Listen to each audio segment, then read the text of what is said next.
PKNC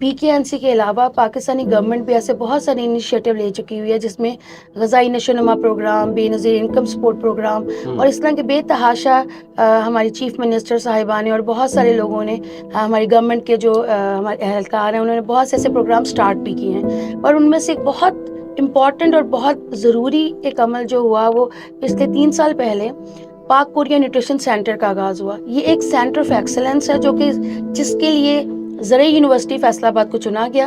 اور پاک Korea nutrition centre ایک سینٹرل ادارہ ہے جو ہے تو زرعی یونیورسٹی فیصل آباد میں، بٹ اس کے سیٹلائٹ سینٹرز تمام صوبوں میں ہیں. ہر صوبے میں اس کا ایک سیٹلائٹ سینٹر ہے جس میں جو کہ کام ایک سینٹرل ادارہ کر رہا ہے وہی پروونشل ادارے جو سیٹلائٹ سینٹر ہے وہ بھی کر رہے ہیں. اور پاک کوریا نیوٹریشن سینٹر جو فوکس کر رہا ہے ماں اور بچوں کی غذائیت کو، ان کی صحت کو، کمیونٹی نیوٹریشن کو، کمیونٹی ہیلتھ کو.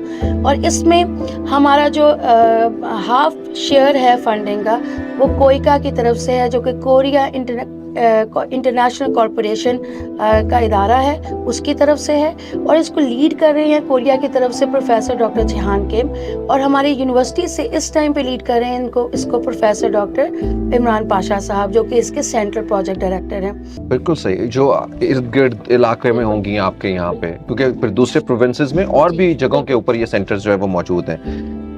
یقیناً یہ میں سمجھتا ہوں کہ it's sort of a missionary work کہ جب آپ کمیونٹی کو ڈیولپ کرتے ہیں، ان کے زخموں پہ مرہم رکھتے ہیں اور ان کو دنیا میں ایک بہتر جو ہے وہ صحت مند انسان بننے کی جانب جو ہے وہ اپنے قدم بڑھا رہے ہیں اور اپنی طرف سے جو ہے وہ جو بھی کچھ کر سکتے ہیں وہ کر رہے ہیں. اچھا، آپ جاننا چاہوں گا کہ PKNC پروجیکٹ کے قیام کی کچھ وجوہات تو انہوں نے بتائی بھی، کچھ آپ اس میں بریف کریں کہ وجوہات ایکچولی کیا تھیں؟ وجوہات جیسے ہم نے ابھی بات کی ہے کہ پاکستان کے مسائل جو ہے نا نیوٹریشن ریلیٹڈ جو ہیں وہ بہت زیادہ ہیں، کمپلیکیٹڈ ہیں.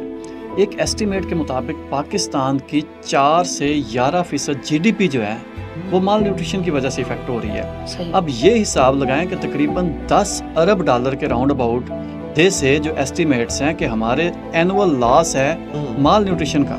اور آپ یہ دیکھیں کہ ہم IMF کے پاس جا رہے ہیں بعض کا $1 ارب کے لیے. تو صرف مال نیوٹریشن کو اگر ہم اوور کم کر لیں تو ہمیں بہت زیادہ اس میں فائدہ ہو سکتا ہے. ٹھیک ہے. سو مال نیوٹریشن کی کاسٹ ایک بہت زیادہ ہے ڈیولپنگ کنٹریز میں. میں نے کوانٹیفائی آپ کو کر دی کہ 4 to 11% ہماری GDP کو افیکٹ کر رہی ہے. ایسے بچے جو مال نرشڈ ہیں وہ بڑے ہو کے بیماریاں زیادہ ان کو لگتی ہیں، وہ زیادہ دیر ہاسپٹلائز رہیں گے، وہ پروڈکٹیو نہیں ہوں گے، وہ کام میں ان کا دل نہیں لگے گا. آپ دیکھیں اسکولوں میں بچے بہت دفعہ ہوتے ہیں ان کا پڑھنے کو دل نہیں کرتا. کیوں؟ کہ آئرن ڈیفیشینٹ ہوں گے، مال نرشڈ ہوں گے، تو ان کا IQ بھی افیکٹ ہو رہا ہے. ان کی بڑے ہو کے ایڈلٹ ہوتے ہیں تو ان کی پروڈکٹیوٹی افیکٹ ہوتی ہے. تو پھر یہ سائیکل چلتا رہتا ہے اگلی نسل تک. تو اس لیے یہ ضروری ہے کہ اگر ہم نے اس میں سے باہر آنا ہے، ایک صحت مند معاشرہ تشکیل دینا ہے، تو ہمیں مال نیوٹریشن میں انٹرونشنز کرنی پڑیں گی، اس میں انویسٹمنٹ کرنی پڑے گی، اس میں کوئی نہ کوئی کام کرنا پڑے گا. بالکل صحیح ہے. ظاہری بات ہے بہت آپ کی جو یہ پالیسی ایڈوکیسی چیئر ہے وہ لوگوں تک جو ہے وہ معلومات فراہم کر رہی ہے، وہ ایک برج کر رہی ہے لوگوں کو، اور یقیناً یہ معلومات ہی جب ان کو پتہ چل جائیں گی تو وہ کل کی بیماریوں سے بچ سکیں گے، اپنا خیال رکھ سکیں گے. اتنا بڑا پروجیکٹ ہے، اتنی ساری چیزیں ہو رہی ہیں، اتنا بہتری کا، انسانیت کی بہتری کا کام ہو رہا ہے. اس ہم دیکھتے ہیں یونیورسٹی آف ایگریکلچر میں ایک سینٹر آف ایکسلنس بنا ہوا ہے.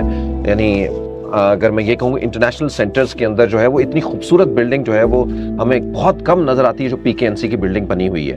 تو یہ ذرا تھوڑا سا بتائیے گا کہ ان سب چیزوں کے لیے فنڈنگ جو ہے وہ اسپانسر کیسے کر رہے ہیں؟ اس میں نے آپ کو جیسے کہ پہلا بتایا کہ اس کی جو آدھی فنڈنگ ہے وہ کوئکا کی طرف سے کورین گورنمنٹ کر رہی ہے، اور آدھی فنڈنگ جو ہے پاکستانی گورنمنٹ کر رہی ہے. اور اس پروجیکٹ میں بیسیکلی جو ہم لوگوں کو وہیکل یوز کر رہے ہیں، جیسے کہ ڈاکٹر علا رکھا نے آپ کو بتایا کہ اس کے فرنٹ لائن ورکرز ہیں.